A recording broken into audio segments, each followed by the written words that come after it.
ইসকনের যিনি প্রতিষ্ঠাতা আচার্য ছিল প্রভুপাদ, তাকে এক সময় একজন ভক্ত প্রশ্ন করেছিলেন যে আপনি এত হরিনাম করেন, এত নাচেন, এত গান আপনি হরিনাম করে, যদি আপনি জানেন মৃত্যুর পরে ভগবান নাই, কি করবেন? কি করবেন আপনি? তিনি শান্ত থেকে উত্তর দিলেন যে তুমি তো ভগবানকে ডাকো না, কারণ তুমি বিশ্বাস করো ভগবান নাই।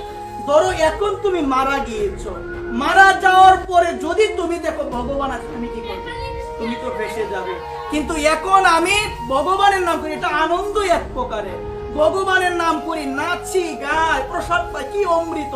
যদি মৃত্যুর পর নাও থাকে, আমার ক্ষতি হবে না, ক্ষতিটা তোমারই হবে। একবার ক্ষতিটা তোমারই হবে। এটার মতো আনন্দ কিছু আছে?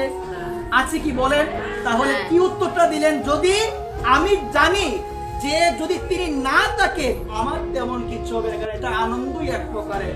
কিন্তু তুমি যদি ডাকলে না, মানলে না, এখন যদি দেখতে পাও মৃত্যুর পরে আছে তিনি, তুমি তো ফেসে যাবে। একবার বলো না, তুমি তো একেবারে ফেসে যাবে। এখানে রাধে রাধে বলবেন সর্বদা।